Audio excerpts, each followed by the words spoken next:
place is Switzerland. The time, early spring, 1978. An unusual team of people makes its way to a secret rendezvous. Their goal, a tiny mountain village named Schmidruti. Head of the team is Lee Elders.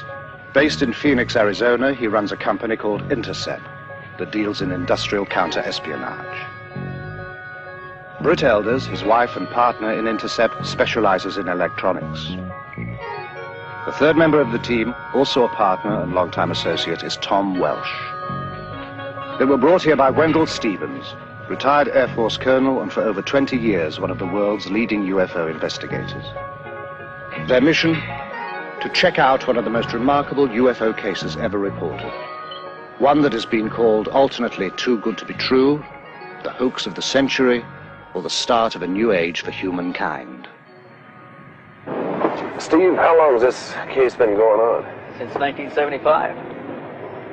How many sightings or experiences has this man had? Well, he's had over 30 that I've heard of so far. What makes the case so special in your mind? Why bring us all the way up here from Arizona? Man, up to now we've been dealing with just the tip of the iceberg. There's a mountain of evidence here. There's other witnesses, there's lots of photographs, there's recorded sounds, there's landing tracks, a lot of things in this case. Bigger than any case I ever saw before. How far are we from Zurich? About 35 miles, 35 kilometers, I think. Man, I've never seen so many switchbacks in my life. This is remote. Stevens leads them over a circuitous route, winding through back roads and stopping often along the way. Why all the precautions? Well, I didn't want to tell you this before, but this man's been shot at. Shot at? Yeah, somebody's trying to kill him. Why? I don't know. There's some people are spooked by this whole thing, and he's being threatened. That's terrible. Thus begins what was to become a 5-year investigation. Before it is over, they will be embroiled in controversy and forced to use every resource at their command. Hi, Billy. Yeah, I brought my good friend's been telling you about. This is Britt Elders. Hi. Good to meet you. Lee Elders. His name is Edward Meyer. He is called Billy, an old nickname that sprang from his fondness for heroes of the American West. Buffalo Bill, Wild Bill, and Billy the Kid. He is a farmer. He claims he has been in contact with beings from another world. He also claims to have proof of these contacts. Mr. Meyer, when did the experiences begin? The contact begins on January 28, 1975 in Hinwil. Mm-hmm.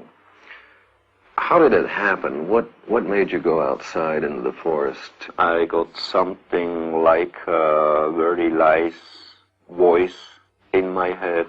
I heard something to leave the house, to go out and to take a photo camera with me.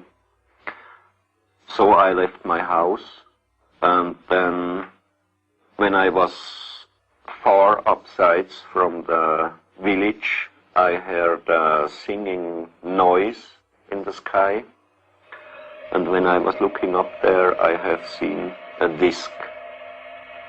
This disc was flying over the clouds, and then it came to the point where I was staying with my motorcycle. Then slowly it came lower and lower and set it down between the white trees and the forest there behind. Meyer later photographs the impressions left by the disc's tripod landing gear. The grass has been pressed and swirled in a counterclockwise direction. Even a year later, the grass has not sprung back, but Meyer notes that the impressions swarm with insect life. Then I have seen a person who came out of the disc. Person came out? Yeah.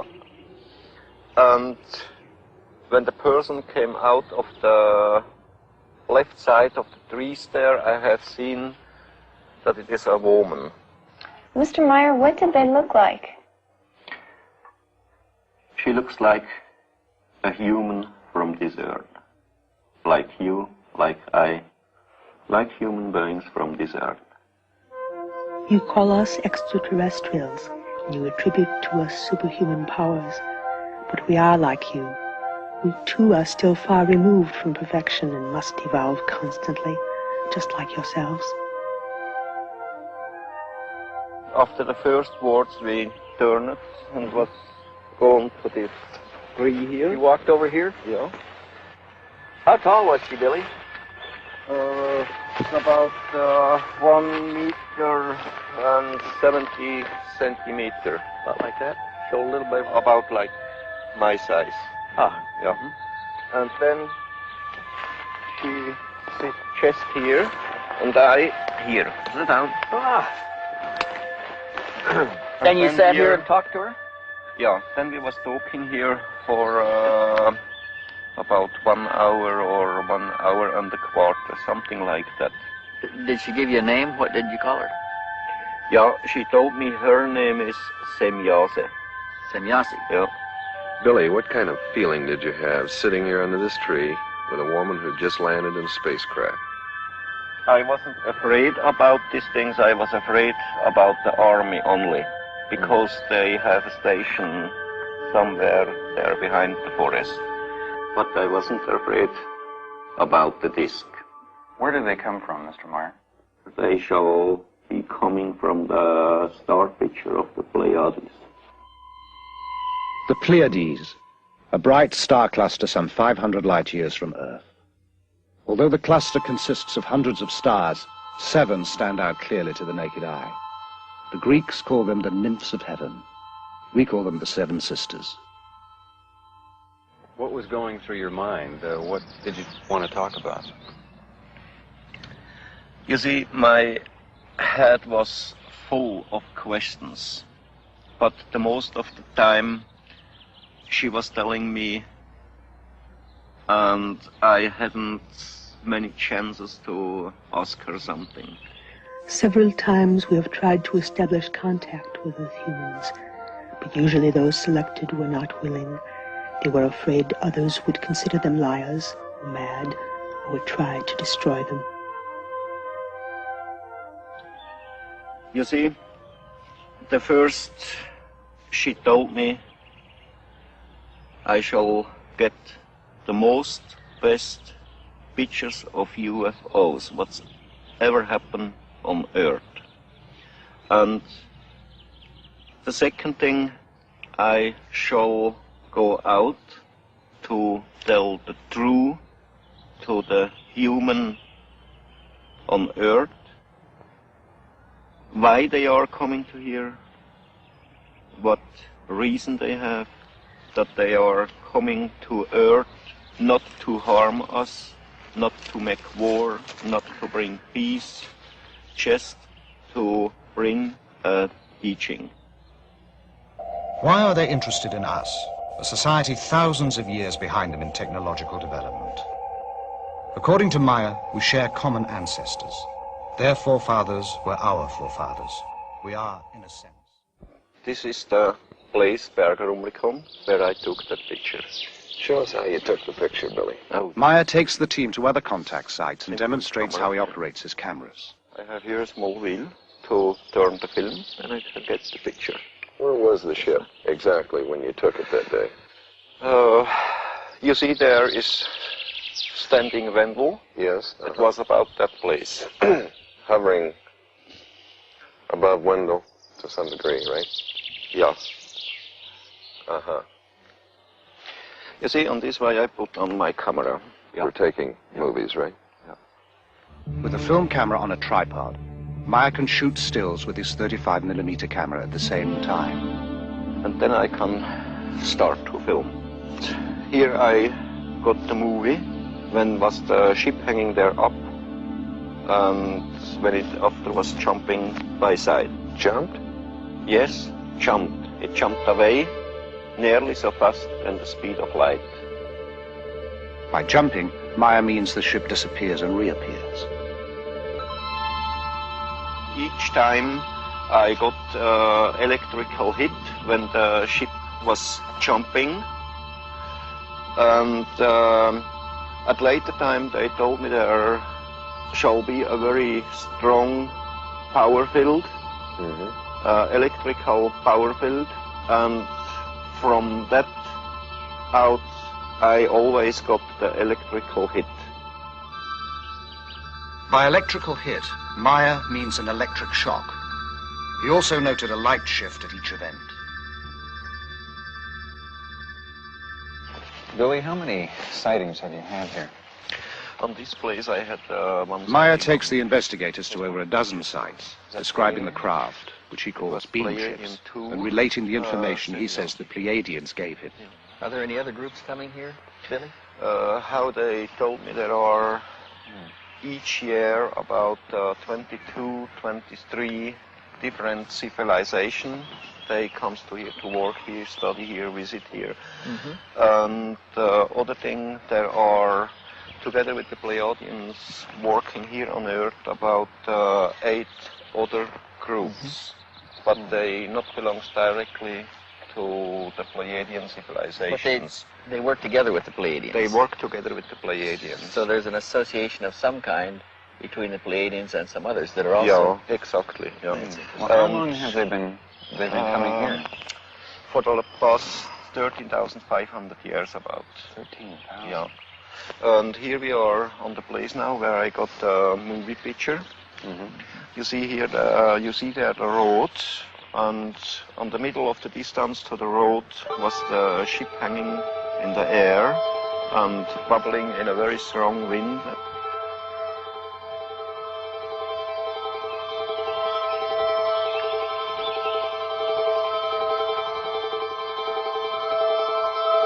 And in the background on the road was driving cars from Teilingen to Rumlikon and from Rumlikon to Teilingen. But if somebody have seen something about the ship out of the cars, I don't know. You didn't hear anything after that? No, nothing. No. But there are other witnesses to some of the sightings. Ernst Keller-Müller lives down the mountain from the Maya farm. And what did you see from here, sir? Wat zijn ze gezien? Van twee had ik gesichtet. We saw the lights and then they disappeared and then they came on again. That's why he noticed it. And then what happened? Wat is nog aan gepasseerd? Dann hat sich das, was runtergeleuchtet hat, hat sich dann leicht abgesenkt, ein Stück weit. That one that had the light going below also went down. Went down to the ground? Not all the way to the ground, but the other ones stayed in the same place and this one went further down. Isn't that the direction of Schmid-Ruti over there? Yes, that's the direction of Schmid-Ruti. Have you ever heard of anything going on over there in the Schmid-Ruti area? A couple of days later he called Schmid-Ruti to find out. Did you know Mr. Meyer at that time? Nee. And then behind us the forest, it was a little light. Bernadette Brandt, a computer programmer. So? And it jumps like a ball. Like it bounced? Like a ball. It goes up and down and up and down. Did it get bigger? When it goes up, no, the same greenness. When it goes up, it was white, and when it goes down, it was red. The nearest thing to a government official in the area is the postman in the village of Schmid-Ruti. Have you seen any of the photographs yourself? Only 2 or 3. Do you believe them? He says he can't imagine how you can take a picture like this. He is the kind of a guy who only believes what he sees himself. Jakob Bertschinger works the farm with Maya. Okay, he saw the light ball going away from here, from him, within that 45-degree angle. 45-degree angle? That's right. And he can't tell how far it was. It was very difficult to say. But then it stood still, that ball of light, and changed direction, came directly towards him with an unbelievable speed. My name is Elsie Moser. I'm living in Niederglatt. I am a school teacher. The first time when I saw it, it was up here. I saw it with about 7 other people. Were you frightened? No, not at all. I was thinking, oh, well, okay, now I have seen one. Guido Moosbrugger is not a neighbor. He lives about 2 hours away in Austria. He heard about the Maya experiences and came to see for himself. Have you ever had any experience with Billy in connection with these things that are going on here? Yes, I have seen a few demonstrations myself, especially at night, and was present at the landing site during one landing, and I saw other things. A lot of things happened in those 6 years. You have seen things with your own eyes. Did you ever photograph anything? I was allowed 2 times to photograph at night. As we sat inside the car, we saw all of a sudden to the north, above the meadow, out of nowhere, a fire-red disc, about as large as a headlight. And then what happened? And then it suddenly disappeared. Then there was a short pause, after which, at the same place again, appeared all of a sudden a silvery white ball. Then there was another pause, and then the same ball appeared again. It flew toward us, got larger and larger, then shrunk, collapsed, and then, like magic, it was gone. And best of all, it looked like a shower of sparks. In all, over 30 other witnesses corroborate Maya's testimony. The contacts continue at a furious pace, sometimes 2 or 3 a week. Maya claims to have had over 130 meetings. He has taken hundreds of photographs and has over 3,000 pages of notes. For a long time, we've had an urge to contact someone who sincerely wants to be helpful in our mission. Here and there, we open such contacts with inhabitants of different worlds, but only when they have developed enough to become rational, thinking beings. Then we prepare them for the thought that they are not the only rational, thinking beings in the universe. Britt questions Calliope, Maya's wife, whose nickname is Poppy. Poppy, how long have you and Billy been married? Now, 16 years. And you were married in Greece? Yes. Uh-huh. What did you think when Billy first told you about these experiences? Her English shaky, Poppy reverts to German. Ja. Ein bisschen schwierig am Anfang gewesen. It was difficult at the beginning. Weil because she never knows anything about this case. Well, she didn't know. No. When did she find out? She says Billy takes a long time that her tell her something from the UFO. And then how did you feel about it? Beunruhigt einerseits, weil and she was thinking why this happened all to me. Billy shows her every time the picture that he takes, and so she was knowing about from the picture from the UFO. But she was very critical about this case and asking some questions about all this case, and it was very difficult for Bobby. Were there times when you had just had it up to here and you couldn't? She never was thinking to leaving this whole case, but she was crying and fighting against Billy and against the whole case. At one point, Poppy admits, she was so fed up she burned half the photographs. Today the feeling is other because she knows very well about the whole case and things about the Pleiadians, and this is very important for her. Listen here.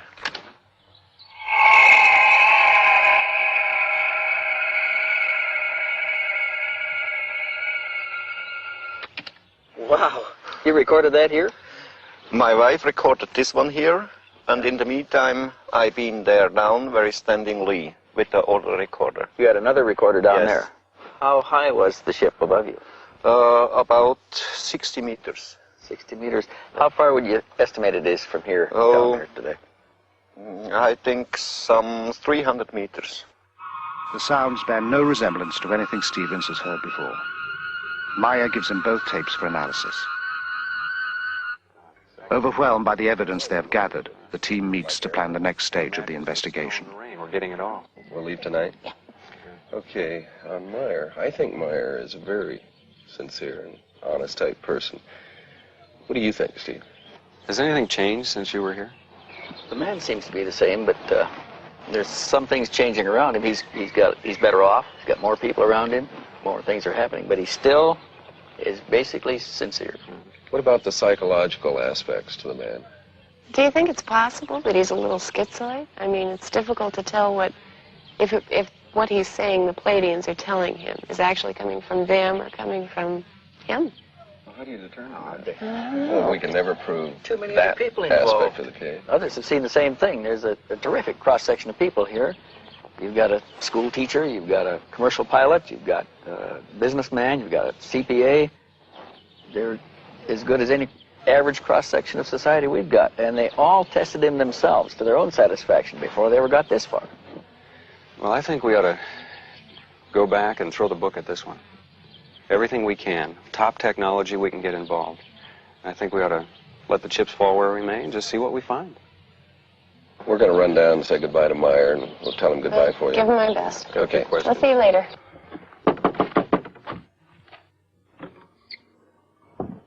They've done what they can here. Meyer has turned over all his material, but he has one more surprise in store. So we want to thank you for all your time and trouble. Oh, yeah. Okay, just a moment, wait. Okay. I have here something. Here. What's this? Metal samples. Metal samples? Yeah. Where did you get these? I got it from Symbiose, and she brought them from Era. Are they extraterrestrial? Yeah. Metal samples. The kind of hard evidence Stevens had hoped for.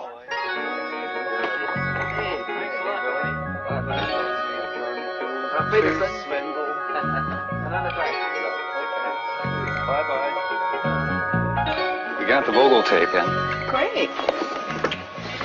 Back in Phoenix, the investigators begin to sort out the massive material Meyer gave them. There are hundreds of photographs, the 8mm films, sound tapes of the beam ships and the fragments of metal. They know they will have to call in scientists from a variety of fields to help assess the evidence. The task appears monumental. Thanks, hon. Tom, what about you? Yeah, I'll have one too. Okay. They decide to check the photos first. If these are fake, the rest doesn't matter. Here we have our image. The ground is below. We'll place this on the platen, emulsion side up, in order to focus on the emulsion. The first step involves translating the photographic image into digital information, the language computers can read.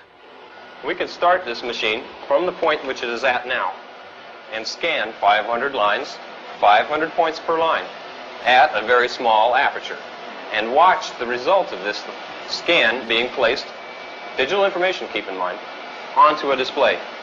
All right, over here on our display, we can observe what the densitometer is doing. This microdensitometer is the same one used to help analyze the photos beamed back from space by the U.S. Pioneer mission. And tell it that we want to go 5 microns between each pixel. It will be digitizing a ½ centimeter square, scanning the first lines. The digital information will be sent on for an analysis that will take weeks to complete. Meanwhile, Welch and the elders decide to learn what they can of the history of UFO experiences. But can you give us some more background on this phenomenon? What is this all about? Well, it's not a new thing, Lee. This thing's been going on for a long time. How many sightings have there been? One of the researchers calculated that there may be as many as 70,000 reports in a year, worldwide. Is there anything these sightings have in common? Okay, there are some common things, commonly reported. First of all, they're always accidental. UFO pictures, up to this point at least, are accidental. They happen once, and they're gone. Is there anywhere that they show up more than other areas? Here's some stuff here that began way back. These are documented cases. Some of these are even classics. Photographs. Here's one from Argentina. But this whole thing is full of them. This one is full of them. That's full of them. All of those are full of such cases. In Stevens' files are over 3,500 photographs of UFOs, some from early in this century. Most were single sightings, some observed by several people at the same time. In Perry, Ohio, the whole town watched a UFO at twilight for 30 minutes. In Brazil, a Navy photographer took a series of photos of a UFO flying over his vessel. Observers at NASA have spotted UFOs at our space launches. Tientsin, China, Woonsocket, Rhode Island, Norway, Corsica, Japan, New Jersey. These are among the sightings that are reported. No one can guess how many go unreported. They're pretty much all over the world. I don't think you could pick out a single place and say that there are more UFO sightings there than any other place. It's a worldwide phenomena, and primitives as well as advanced societies all view them and they see the same things. What's the public's reaction been to all of this? Well, there was a poll made about 3 years ago, I think, where they asked the question, I think the question was, how many people believe that UFOs exist? And this has been a progressive thing. It's been growing. And the last one showed something like 65% of the American population believes that UFOs exist. Why don't they contact our national leaders and land someplace like on the White House lawn? I'm not sure that national leaders haven't been contacted. There is some indication that various world leaders, even church leaders, have been contacted. Mary, do you have that file that we had on spectrographic analysis that we did? Oh, yeah, Tom, it's As right the investigation continues, results from the testing begin to come in to the Intercept office in Phoenix. Hey, Lee. Hey, Tom, what's up? Just got this back. We sent this photograph over to Neil Davies. Just got his report. Neil Davies. Physicist, aerospace industry subcontractor. Right, okay, got it. Examined the photograph with microdensitometer. Also, these you're seeing here are the black and white color separations that he did, and let's see what the results were here. Examination of these plots did not reveal any details which would cast doubt upon the authenticity of the photograph. And there's more. Color copy names, color separation. Nothing was found to indicate a hoax. And his conclusion is even more interesting. Let's see, black specks, color. Nothing was found in the examination of this print which could cause me to believe that the object in the photo is anything other than a large object photographed at distance from the camera. Maya reported 6 different configurations of Pleiadian beam ships. Davis analyzed what the investigators designated as Variation 2. Variation 3 now goes to computer analyst Jim Dilatoso. This is the new picture that we digitized last week using the microdensitometer. We transferred it over to floppy disk here. Let's look at the first map in low-pass filtering. Why these particular colors on the screen? What are we seeing? I mapped it in such a way that the real colors are not what we're seeing, but one shade of a color that's really similar to another one, like 2 shades of red, are in high contrast so that we can really see the difference. I see. Have you found any anomalies yet of any kind? Anything I find strange things, but nothing that would tell me that someone's tampered with the pictures. I see. Nothing indicating a hoax method or indicating superimposition or anything like that? Nothing that I can find. Have you been working on the grain at all yet? Yeah, I have. What we're seeing here is that the film grain holds up the way that it should. In the pixel distortion test, it appears to me and to the computer that this object was photographed in the same original piece of film at the same time that the background was photographed. In other words, no overlay. I would say these pictures are genuine. Extrapolating from Maya's accounts, Dilatoso programs the computer to duplicate the lights Maya observed on the craft. At the moment, he has no explanation for their apparent rotation. Mary, any calls? Yes, Steve called. He's at home, and you're to call CRQ. CRQ. Okay. Call Steve. Tell him I'll get back to him in about an hour. I'll take care of this now. Okay. Hey, Lee, look what I got here. Stevens has more news. We got a report back from Shellman. Sound analysis. He had sent the sound tapes Maya took of the craft to Robin Shellman, specialist in sound identification. He found some things we didn't hear on there. Such as? Well, he picked up, besides the basic sound, he picked up a small dog barking. Of course, we could hear him. He picked up a European police siren. We never heard that. He picked up a crow cawing. Wait a minute. How in the hell does he pick all this stuff up? How does he determine the sound? They've got a sound bank back there that they match sounds in. They can identify known sounds. Okay, on this sound bank of his, anything there to match it? He said he can't match the basic sound. He can match all of the other sounds on the tape, but he can't match the sound of the object itself, the emitted sound. Now look at this. He's concluded up to this point that the machine must have been built for a specialized application. Recognizing the sounds from such a machine may be difficult. Also, later, Shellman will theorize from the sounds what those specialized applications might be. About 4 hertz. Picked an area here that, Next, Stevens takes the metal fragments to be examined under the electronic spectrometer to determine their components. typical looking area in the sample. Preliminary examination of the metal has been done in Switzerland.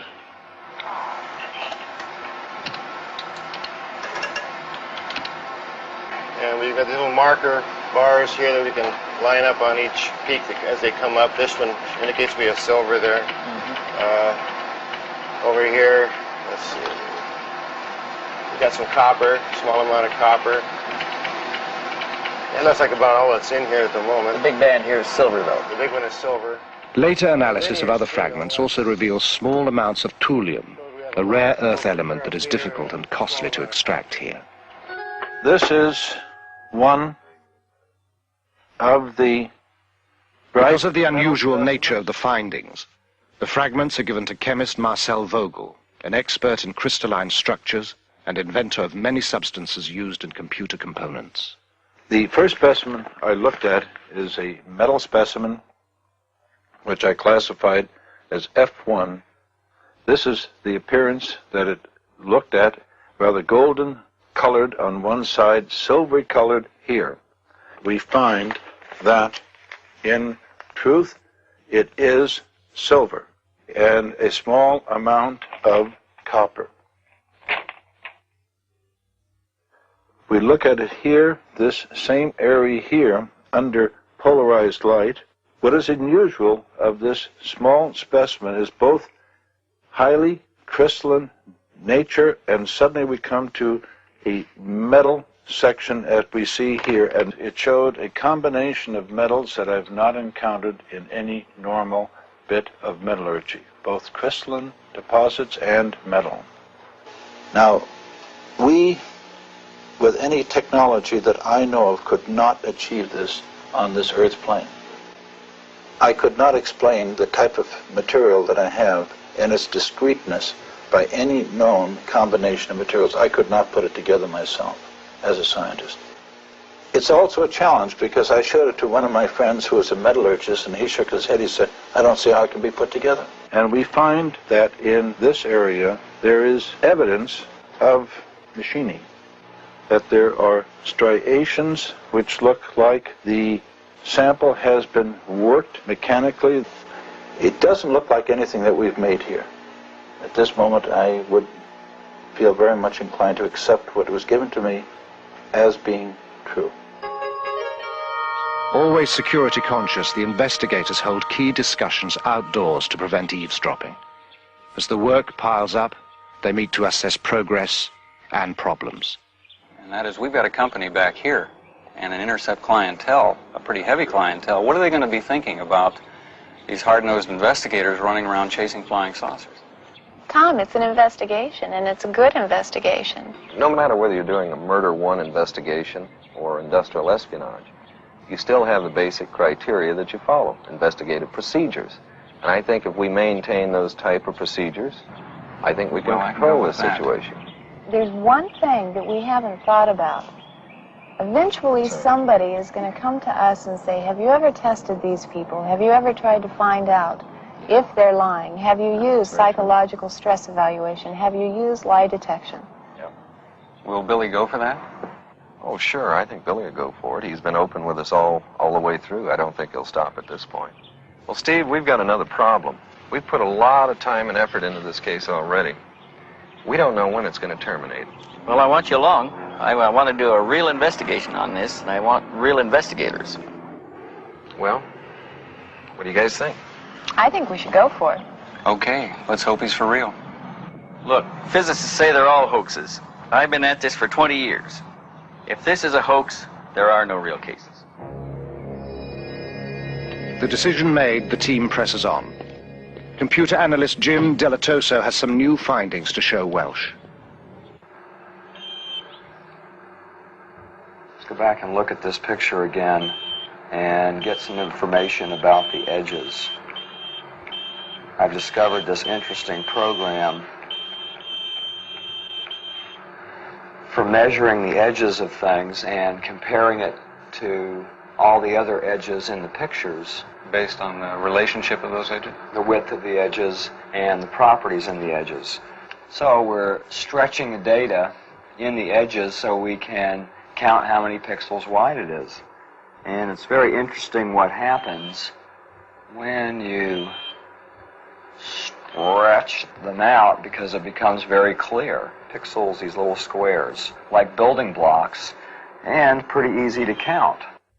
6, 7. So this one ranges from 5 to 7 pixels wide, this edge. So we have our range here is from 6 to 8. Now what this tells us in looking at all of the edges on the object is, first of all, that it's not a flat piece of plywood hung in the air, or it's not a paste up that was done. It actually has shape to it. And in this case, a very wide range, which has to do with focus. Some of the object is more in focus than other parts of the object, which tells me right off at that point that we're dealing with something of size to it. With all the data they have amassed, the investigators have also come up with a lot of new questions. While they debate the necessity for another trip to Switzerland, a sudden crisis jolts them into a decision. There has been a phone call from Maya. Halfway between Phoenix, where the Intercept offices are located, and Tucson, where Stevens lives, a spire of rock rises out of the desert floor. Part of the rim of a long-extinct volcano, Picacho Peak is noted locally as the site where the last battle of the Civil War was fought. It is here that Lee Elders and Stevens meet when necessary, again, far from curious ears. This time, Elders brings a disturbing message, one that will add a new urgency to their work. Hey, Lee, what's up? Hey, Steve, how are you? Good. What's going on? Oh, God, we've got some problems. Problems? Yeah, I just talked to Billy today, and someone tried to kidnap his daughter. What? Nina? Nina, right. God. Billy got there in time. It was two men. They were in a car. They used a knife. They tried to force her into the car. What about Nina? Is she all right? She's fine. No problems. He fired at one of them, and they escaped. No, they haven't identified any of them yet. The police are working on it, as I understand it. This happens to people. We've had it happen before. Other cases. We're going to set up some security measures over there. Get a trail on these people. I agree. We got to do something to take the energy out of this. Yeah, we do. We're going to go back. You want to go? When can we go? Very soon.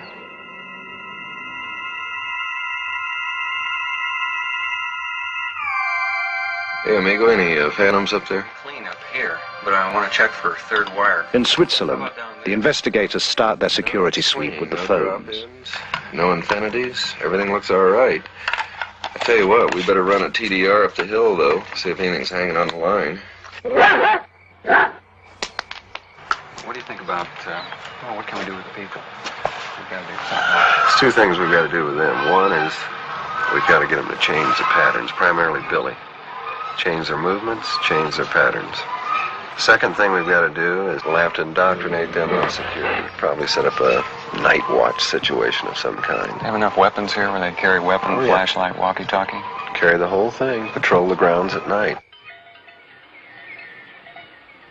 New additions to the farmyard since their last visit include a pair of peacocks whose raucous squawks make them as effective guards as the farm geese. There are new photos, too, and more film.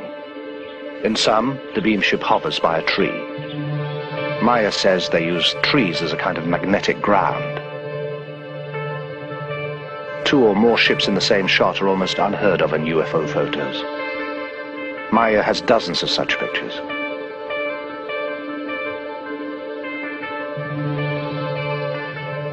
Ships below a horizon line, such as a hill, are even rarer.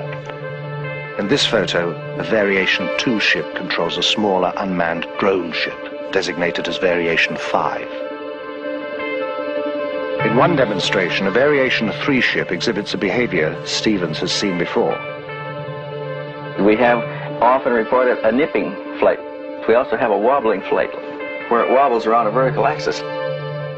The bobbing effect, Meyer explains, is due to the ship riding the waves of the Earth's magnetic field, much as a boat on the ocean.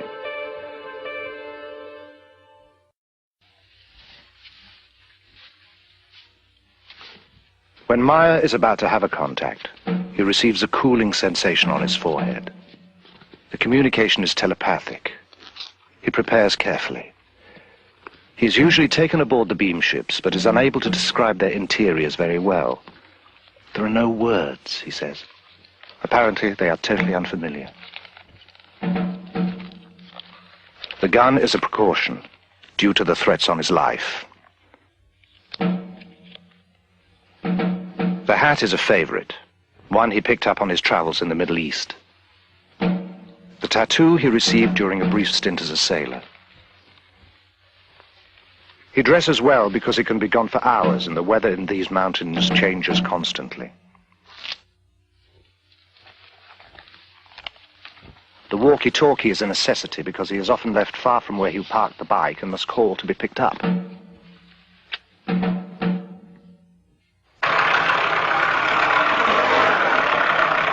Meyer feels the Pleiadians can communicate with him because his vibrations, the natural frequencies of his mind, are compatible with theirs. Each human on Earth and each human over the whole universe has different vibrations. The vibrations of human is made out of his thinking, and the vibration themselves, they are something like magnetic electrical waves, and they are turning from human to human, from planet to planet, and over the whole space of the universe.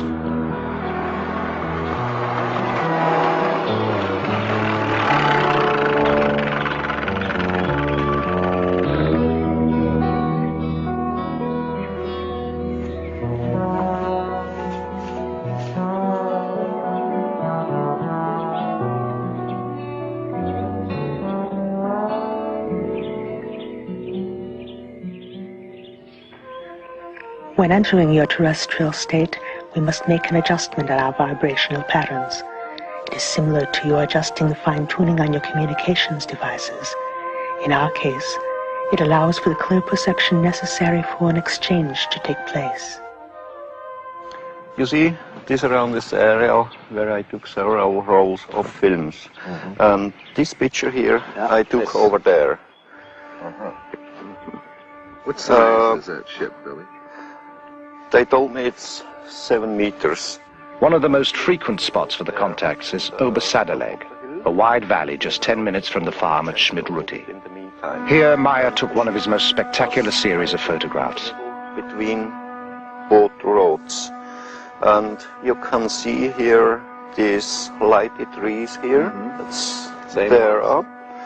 And here on the left side, this hill. What's happened there behind? And the trees here down, it's that one there. Yeah. Okay, then is this, where did this come in? This picture I took there, if you go left side a little bit, here, if you go down, like this way here. The beam ship stayed in the area for almost 20 minutes, flying slowly, often skimming the treetops, sometimes just hovering in place. And the ship was a little behind them when I took this picture. And just now the trees are growing up in the last months. They are about 1.5 or 2 meters higher than at the time when I took this picture. Then where did it move? It left that place to the left side. Something like... Yeah. Like this. And then it was moving over there. You see here the small tree where it's happened there. This one, that's that there. Did it come across in front of the trees like this? Yes, yes. And you can see there behind, left side of this one, these three, the higher one there. Yeah. And after this picture, I got the other one to that position there. Further over? Yeah. Wait a minute, I think we got another one in here now. Yeah. The one in between there, right? I had to go back a little bit, there down, and from there I took the picture. That's the three there down, what you can see. The investigators are impressed by the vastness of the valley, the steep drops and the obvious difficulty of hanging models from anywhere to fake the pictures. The stunning clarity of the pictures and the accessibility of the site gives the investigators the chance to put the photos through another test. Billy, we're using this to measure distance. It's the latest in infrared measuring devices. It's actually a small computer. It's made by Wild Heerbrugg here in Switzerland. And what we're trying to do here, Lee is up there with the reflector.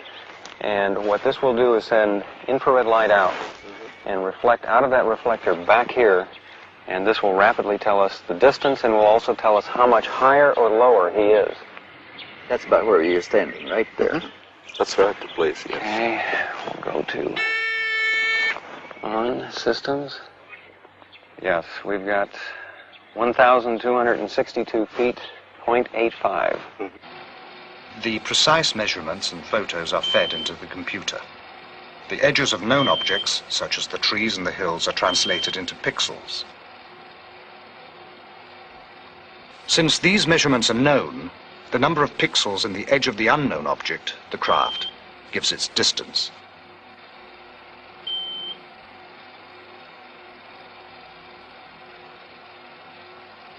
The beam ship is determined to be just where Maya said it was.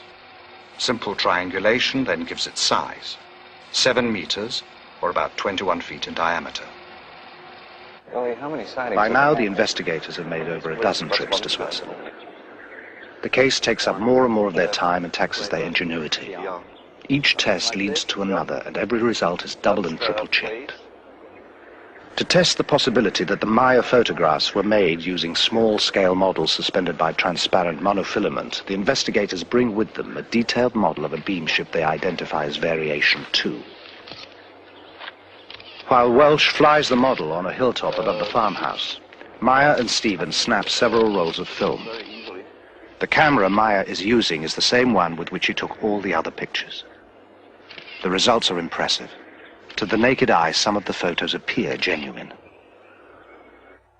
Those photographs, they're interesting. They look pretty good. Pretty good. I saw one difference in them, and that was that those models look white. They don't reflect that silver gleam like the pictures that Billy had. You want to look at the focus in them. Hey, hi guys. What's Hey, Tom. talking about? The pictures. Oh, yeah. Some of them looked pretty bad, but some of them look pretty good. I think we ought to test them. Pictures of the model are not all that good. In the pictures where he focused on the model, the horizon is out of focus. Where he focused on the horizon, the model is out. Well, not all of them, Steve. I mean, some of these are very, very good. We should put them in there for comparative testing under computer analysis. We've got to have that comparison. Frankly, this could be a scam.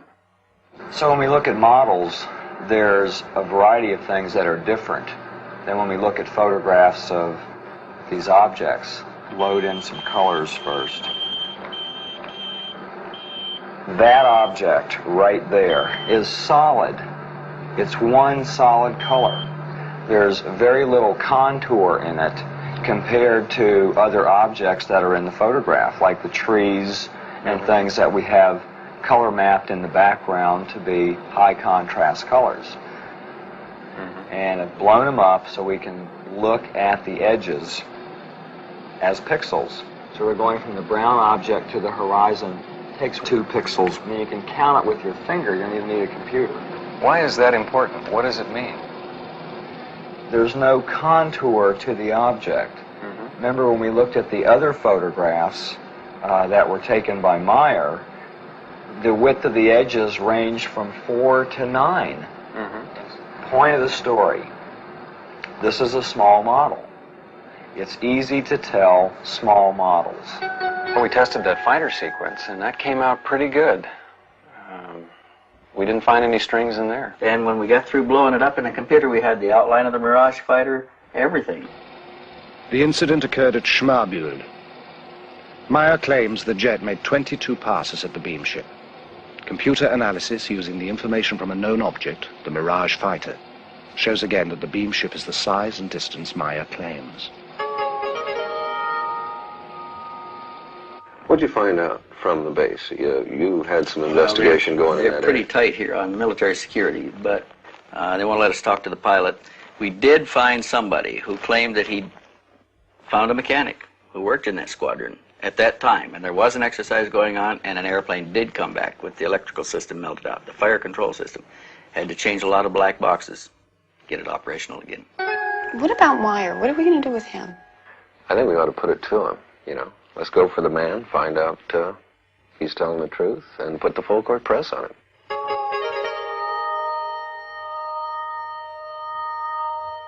How do they contact you, Billy? How do you know to go out and meet him? Yeah, that's a simple way. If I hear the order in my head to go to a contact, then I leave the house or just the place where I stay at the moment, and then they will guide me to the place where they pick up me. Well, let me ask a question. Why you? You see, I can work together with them because I understand to close up my earth body vibrations. See, Billy's explained to me before that they perceive in Earth humanity all the vibrations of lust, envy, greed, avarice, all of the things that make us dense, and it gives us a heavy vibration that they react to as a bad smell. In fact, he's even mentioned that they call it the auric stench of Earth humanity, and it's discomforting to them. It gives them problems. It makes them sick. To stay in their presence When he long. closes up his vibrations, are we talking about an altered state of some sort, like alpha, beta, or theta, as far as the consciousness is meditation? In a way, it's like meditation. He rids himself of all of the unpleasant aspects of Earth life. But Billy, the vibration of the Earth human. you say they're advanced technologically. How far ahead of us advanced are they? They are about 3,500 years in their experiences about technology, far out from our level. And they study us because we represent an earlier stage of their own evolution. Yeah. You know, they had a war, they had trouble together, they was fighting together, and they needed a very, very long time to get peace under themselves. They made a very interesting observation at one point. They said that if we could now concentrate Earth's energies and resources, we could achieve all that they can do now in about 300 years of our time. Yeah. If you've been in the ship, why not photographs inside of the Pleiadians themselves? It's impossible to make it, because there are powers inside, they always break the film. He's taken a number of rolls of film, and when they're developed, they're usually black. If they've got anything, it's wavy lines through it. So you're I lose it so hundreds of films. Why are they here now, and what do they want? You see, they don't come here to harm us. They don't come to start trouble here or war or to overtake the earth in their ruling. They just see us here as their little brothers or something like that. And they want to bring the real teaching of the natural life and of the spiritual belonging, spiritual teaching, spiritual life, and all this. But they must want something from us.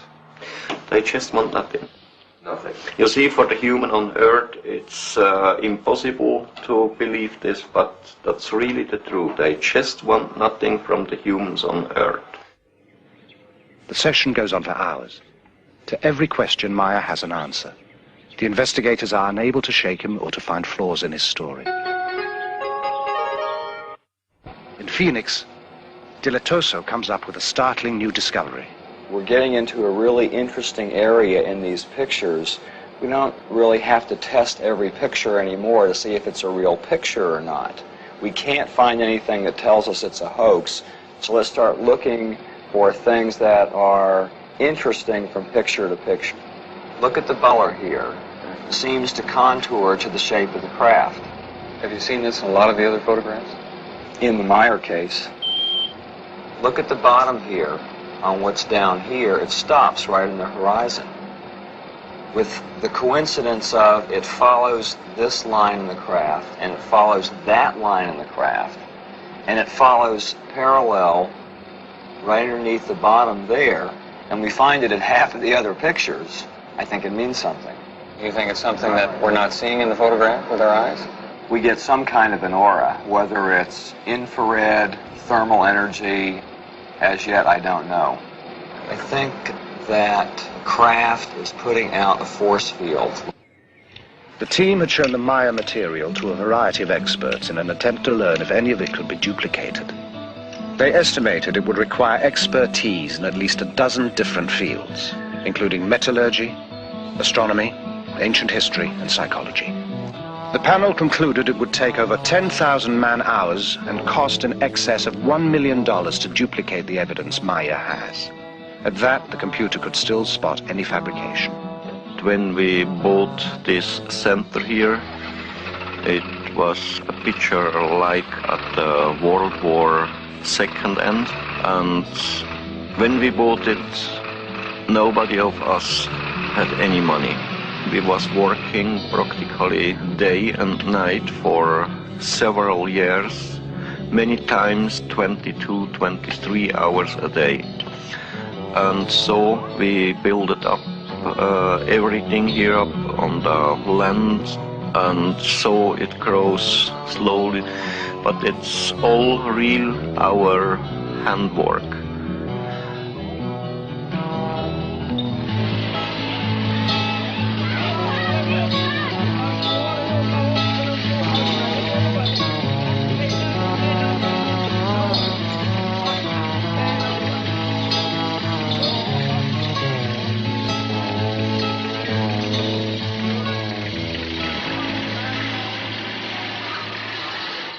Really, this is a psychological stress evaluation test, better known as PSE.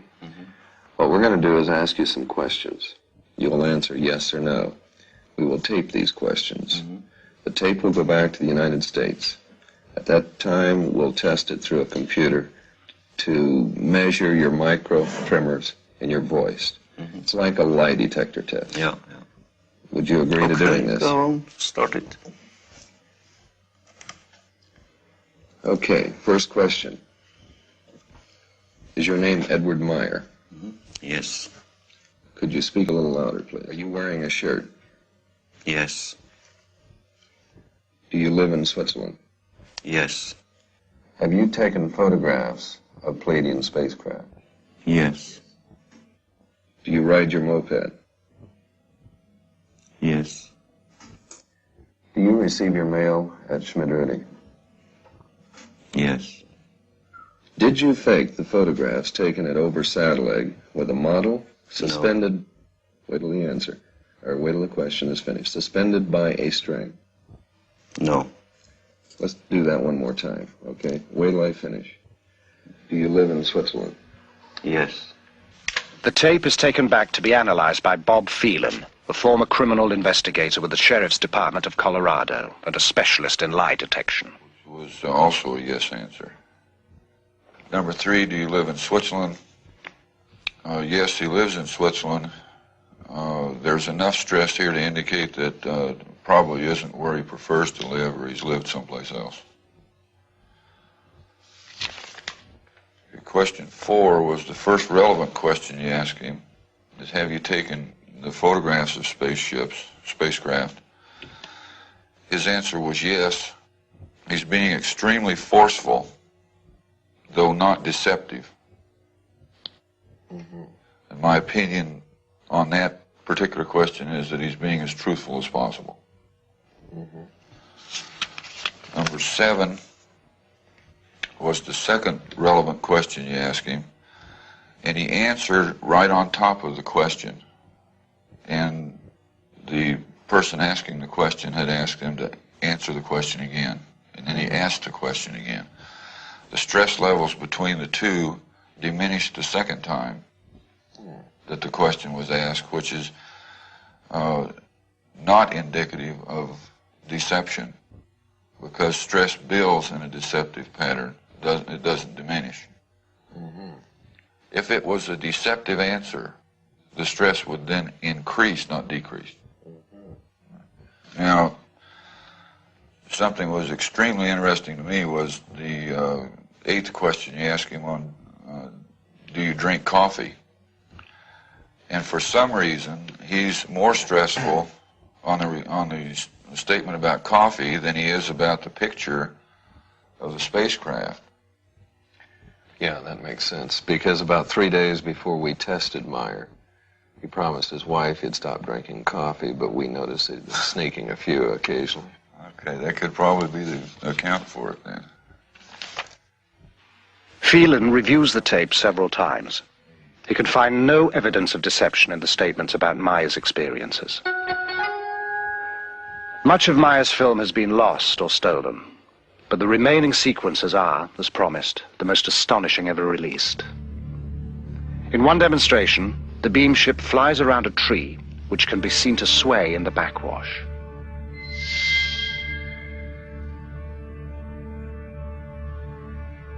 Once again, in slow motion.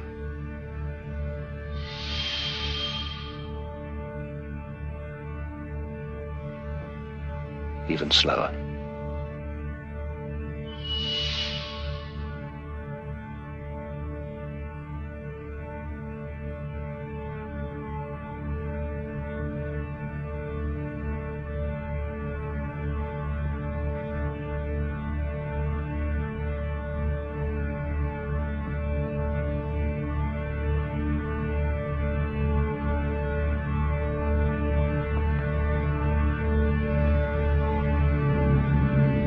Later, Semyasi brings a new beam ship to pose for Meyer's cameras.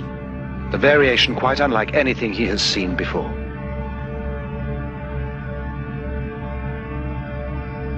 She explains, as best he can understand it, the function of the spheres for propulsion of the craft in interstellar travel. The sound of the new beam ship shows marked differences to the sounds of the other variation craft. Meyer tapes these as well. The tapes are taken to electronics consultant Niels Rognerud and sound engineer Steve Ambrose for examination. We have two pieces of equipment. One measures the signal we're listening to in the time domain, the top one here.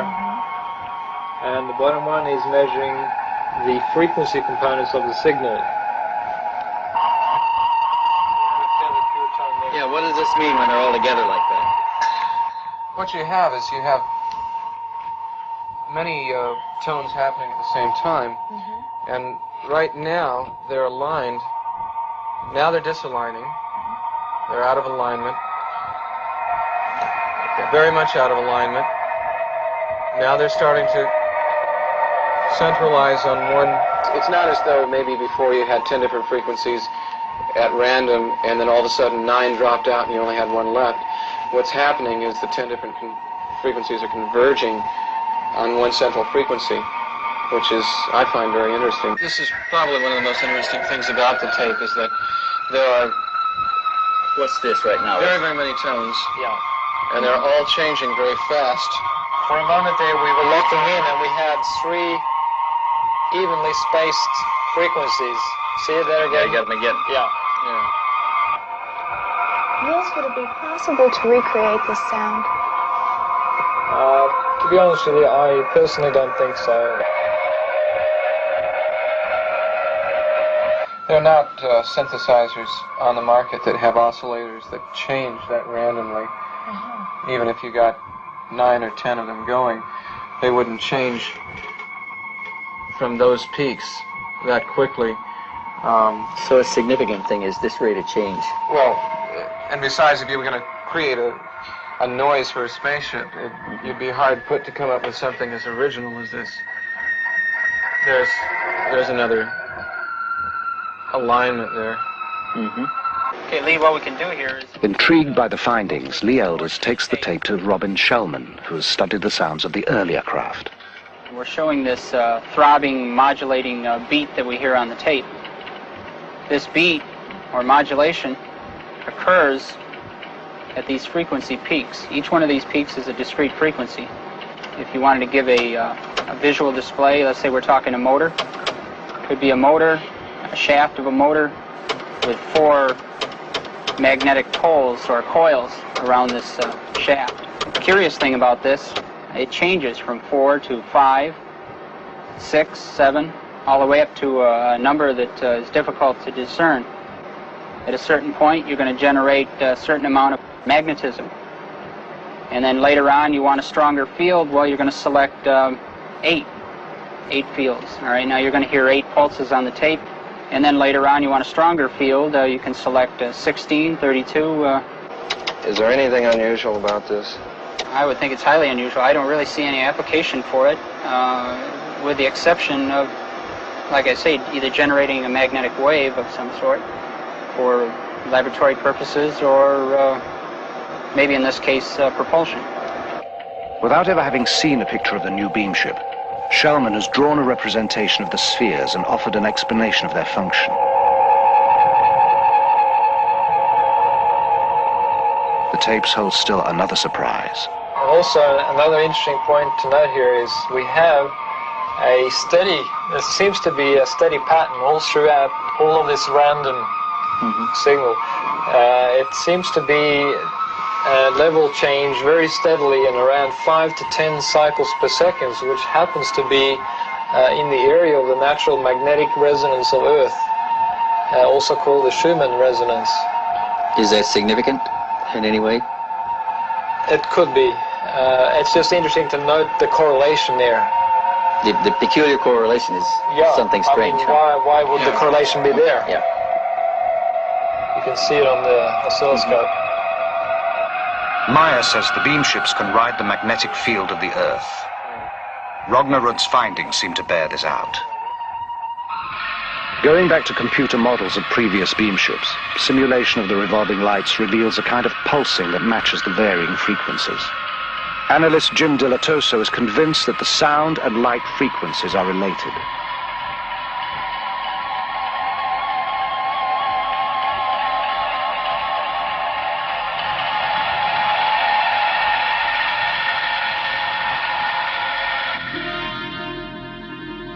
The phenomena might also explain the ability of the beam ships to suddenly disappear from sight and just as suddenly reappear.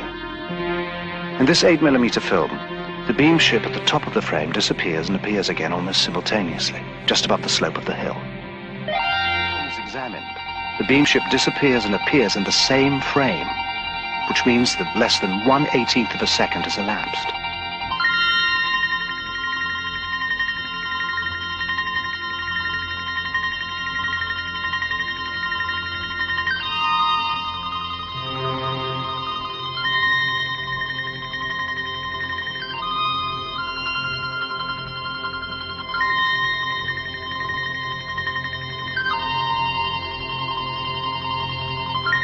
In order to complete their background research, the elders visit Scotland to talk with John McVeigh, a member of the Royal Society of Astronomers, and a published authority on the structure of the universe and the possibility of interstellar travel. Is it possible to travel from the Pleiades to this planet? I think the only way any intelligent beings and living beings could possibly reach here the influence of the sun from the Pleiades would be by some unconventional means, probably by hyperspace. One can use this term now a bit more freely because it has kind of scientific significance now. You know, this McVeigh is quite an impressive guy. He's written 6 books on related subject matter: life in outer space, interstellar travel. I think he knows quite a bit of what he's talking about myself. Yeah, I've got one question I'd like to ask him, though. What's that? I want to see if he's got any information on this historical connection we keep coming up with. Because we found it everywhere from the Incas to the Aztecs to the Greeks to the Romans to Egypt, everywhere. Possibly he's come across something in his research. Well, the Pleiades are very well known. In fact, they're a very ancient group. They're mentioned, in fact, in the Bible, in the book of Job. I can't just give you chapter and verse, but they are a very old group. And they've been used by many ancient civilizations to signify the approach of autumn, winter. Hippocrates recorded that summer begins with their rising and winter with their setting, and Greek temples are aligned to these events. The Great Pyramids of Egypt are also aligned to the Pleiades. To some African nations, they are known as the Seven Goddesses. In China, they are called the Seven Maidens, and they are the seven beneficent spirits of the Hindu Vedas. Curiously, in all these separate cultures, they are always referred to in the female. The Pleiadians told Maya they used females for their first contacts because they appeared less aggressive to early man. The Mayans celebrated the moment when the Pleiades reached their zenith as the most important event in their calendar. Pre-Incan peoples believed their gods came down from the Pleiades, and on the mysterious plains of Nazca, Peru, the Thunderbird marks the plaza of the Pleiades.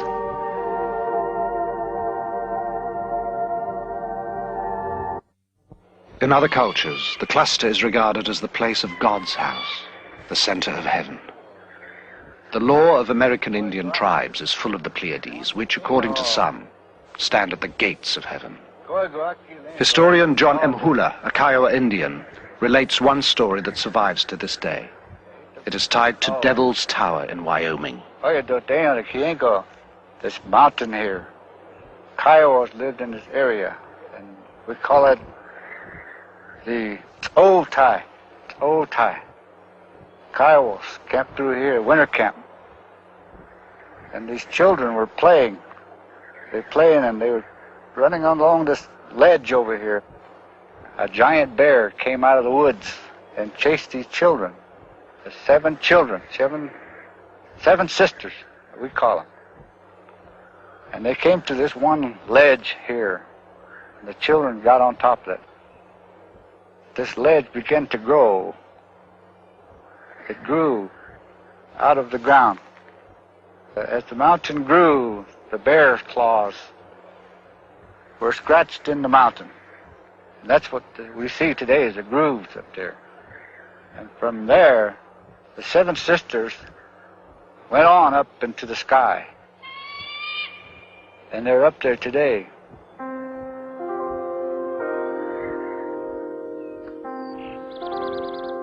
The Pleiadians today, they wasn't created and born on the Pleiadian planets.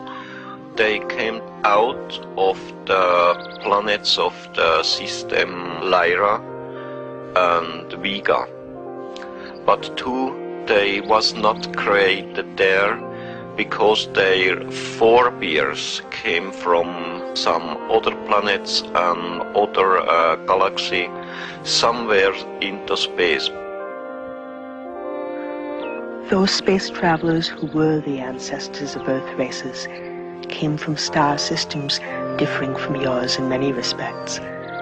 When these ancestors came to your planet too, there were already humans developing here.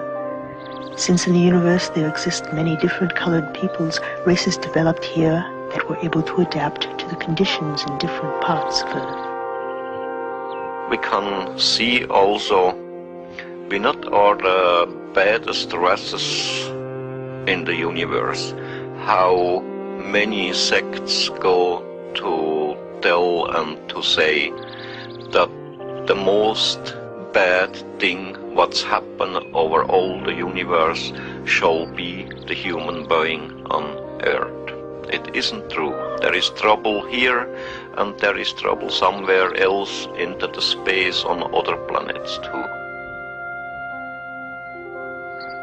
There remain only a few questions to clear up, but one of them has perhaps the most bearing on the Maya case. If his story is true, How did those beings accomplish a journey of such staggering distances?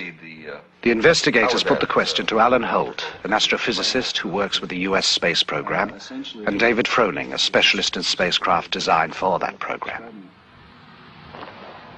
Gentlemen, is faster than light travel possible today in our technology, or is this still just theory? There have been physicists that have been so bold and brave as to actually postulate the existence of particles that travel faster than the speed of light. And they have called these entities tachyons. And they have shown that the existence of such faster-than-light entities may not violate known laws of physics. I've worked on a kind of a field theory approach, which is basically an extension. I like to view it as an extension of Einstein's last work on a unified field theory. I really think that everything is pointing to a breakthrough that will make possible faster-than-light travel. Now, not all physicists will agree with that. How would it work? Well, I've represented here hyperspace currents by these blue and red lines. Down in here would be space and time. So space and time is what we're aware of and what we deal with in everyday life.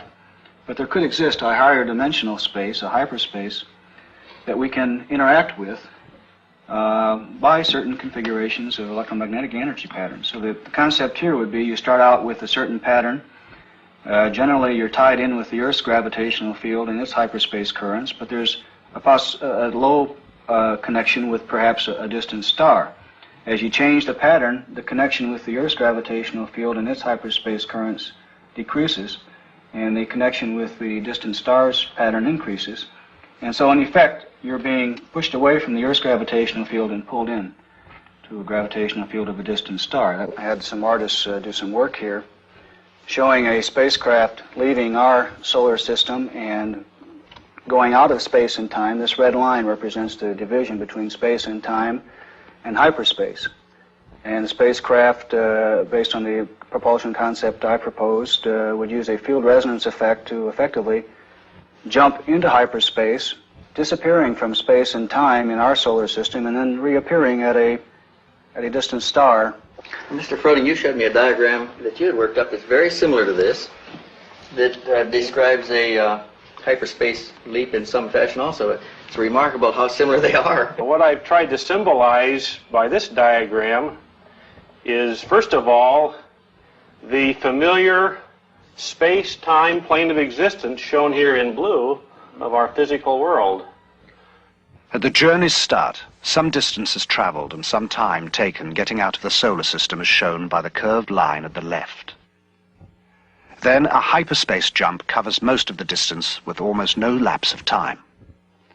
Some time is taken again decelerating to the target, the curved line on the right. So this line here is very similar to the red line Alan has on his chart. That's right. Mm-hmm.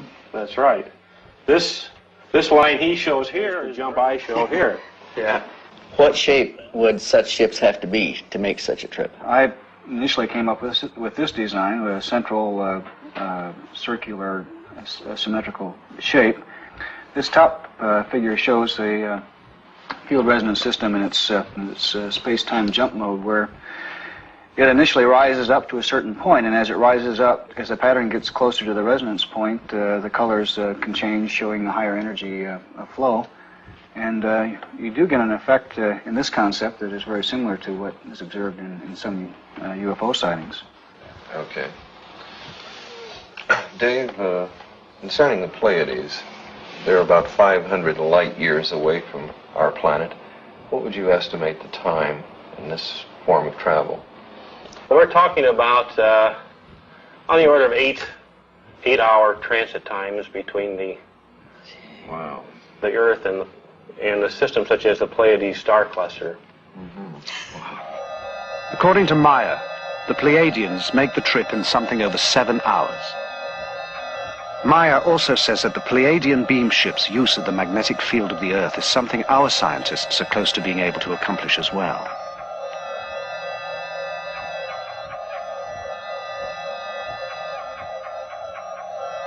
Using this information, the computer is able to project from one series of Maya photographs the flight path of the beam ships in the Earth's magnetic field.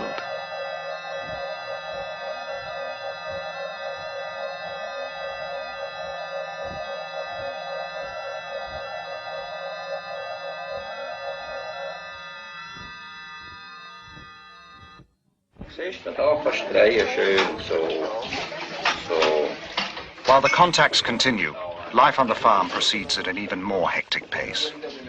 To help free Maya, volunteers take on a lot of the routine work. But their very presence, their questions, even their enthusiasm create as much strain as they relieve.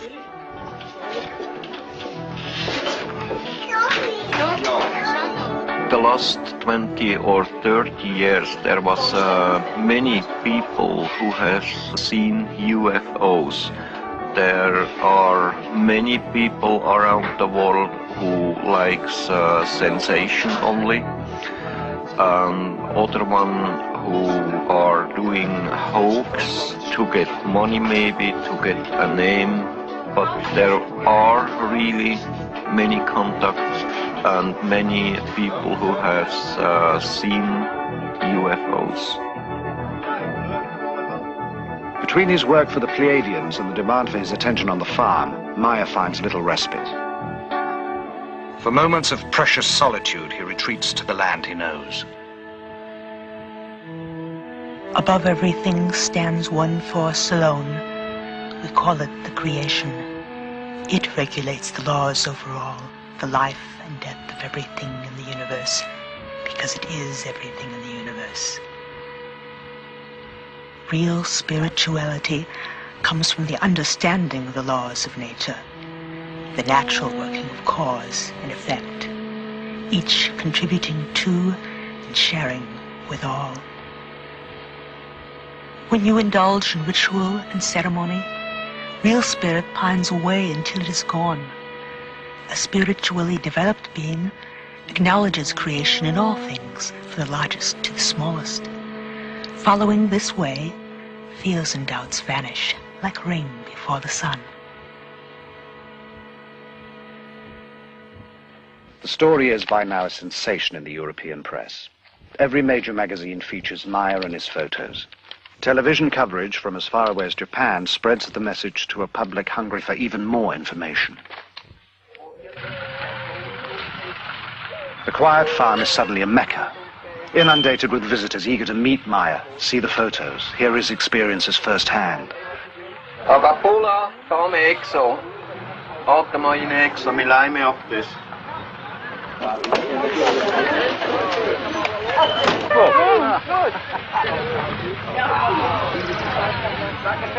But Maya cannot refuse anyone.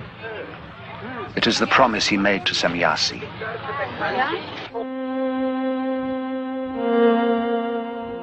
You have whole organizations which investigate our beam ships, but they have little material which is really authentic.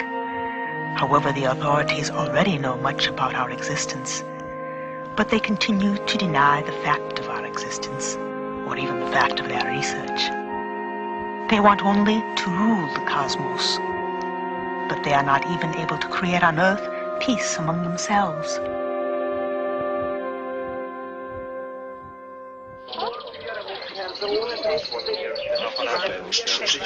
Many of those who come seek answers, assurance, even the promise that someone or something will save us.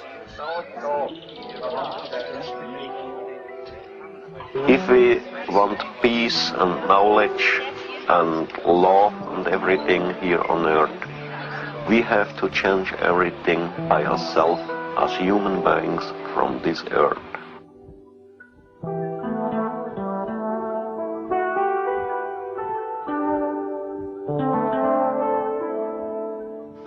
And you are... Despite a severe language barrier on both sides, Britt Elders has grown close to the Maya children. Yes. And Gilgamesh Meyer. Yes. Could you ask Atlantis for me if he's had any discussions with his friends in school about what has happened with the experiences? Mama, yeah, and sometimes. Und dann, was haben sie gesagt? Und sie mir gesagt, They said always, it's not true what he say. And Methuselah, has he talked to any of his friends? Und hast du mit deinen Mitschülern geredet? Ja. Und was haben sie gesagt? Wir haben immer gesagt, UFO Maya.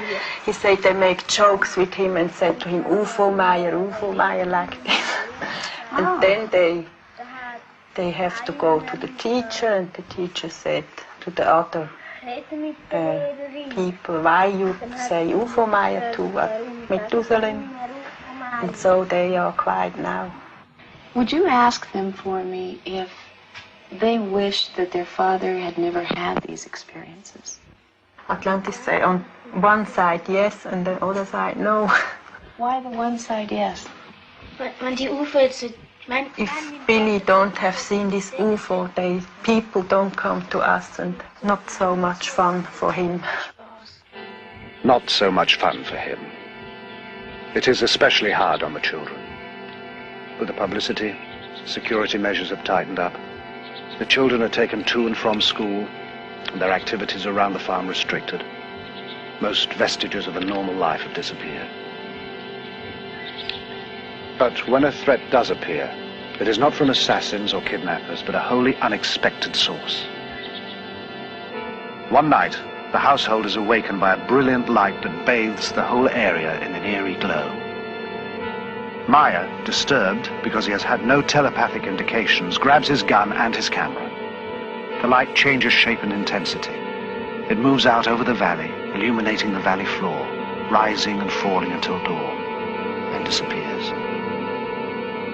At his next contact, Maya asks Samyasi about the phenomenon. She has no explanation. The Pleiadians do not know what the strange lights could have been. Maya is shaken. You know, everything is going on more and more difficult. I get trouble. I get trouble here in Schmidrütti. I get trouble with the government, with the people around, and I can understand this, Billy. It's not unique.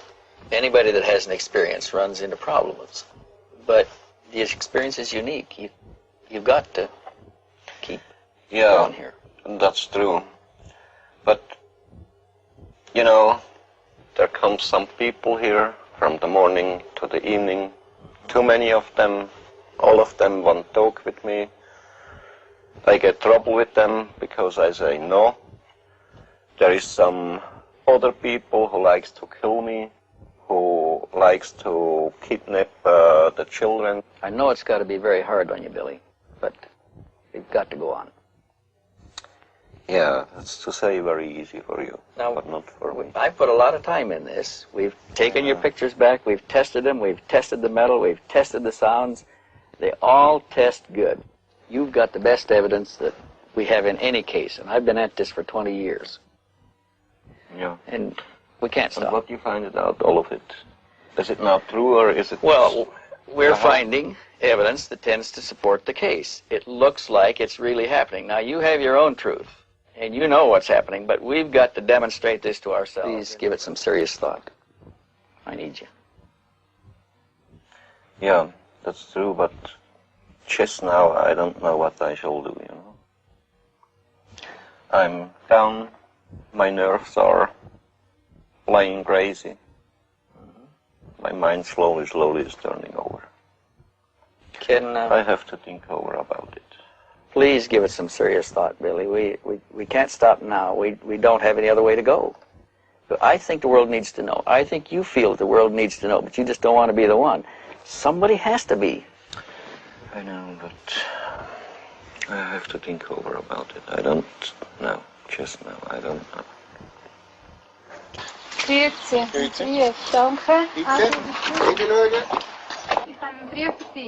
At the bottom of despair, an incident occurs that will reaffirm Maya's faith and give him the inspiration to go on.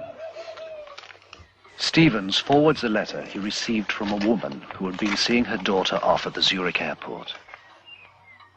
She shot several pictures, the usual departure shots, ending with a shot of the plane taking off.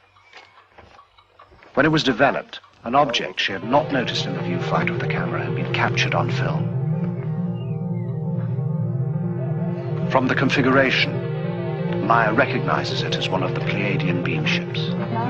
Now he knows he is neither insane nor alone. For myself, I don't worry.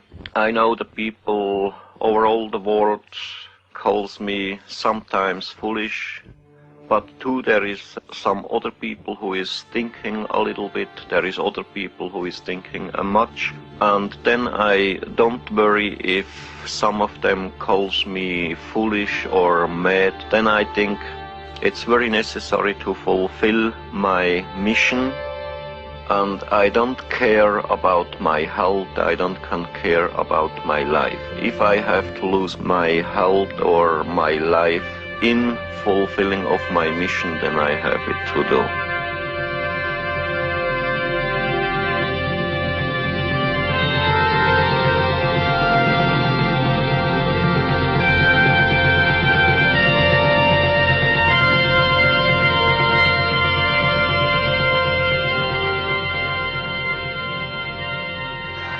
What you thinking, babe?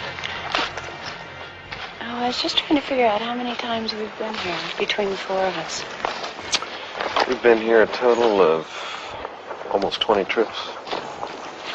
Wow. 265 days. That's collectively between all four of us. And we're still searching. But I don't think there's much more we can do in the investigation end of it. I think it's pretty tight. I agree with you. I think we've reached our limit as far as an investigation is concerned. I think maybe now what we should think about doing is telling other people what we've done in the investigation and what we've found. Try to take some of the stigma off of it. I think we should talk about it and let everybody make their own decisions. Yeah. Ready to go home? Just about. Okay, wir sind heute also zusammengekommen, weil ich Bericht bekommen habe vom Rhein. The investigators are anxious to release their findings. Maya realizes this will expose the group at the farm to even greater pressures. He puts the issue to them, emphasizing that with wider publicity they can expect even further disruptions in their lives. But the others too feel it is time. They will do what they can.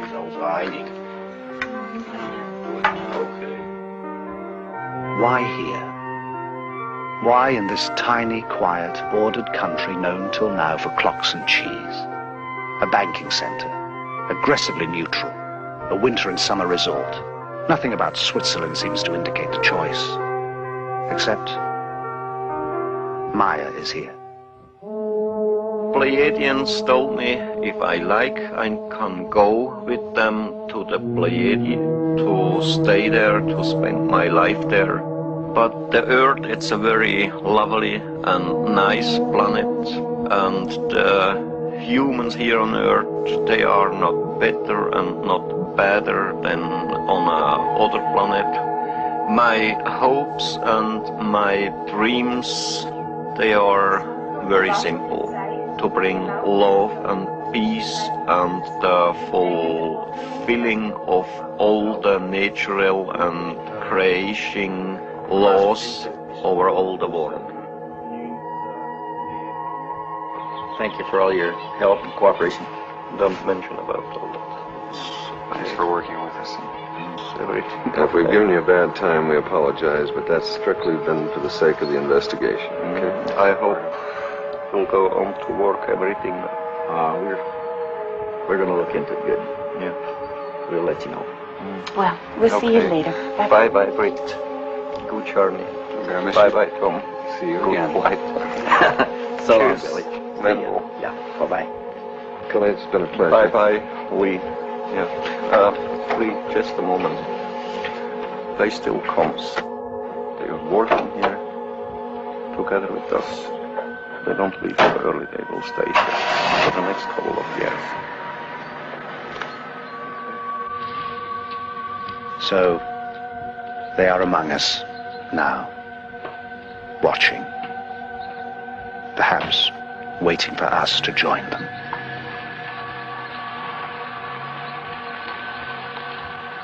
We are not superior beings, nor are we missionaries, but we feel duty-bound to the humans of Earth to tell them, The only thing limiting the progress of the Earth human is the Earth human himself.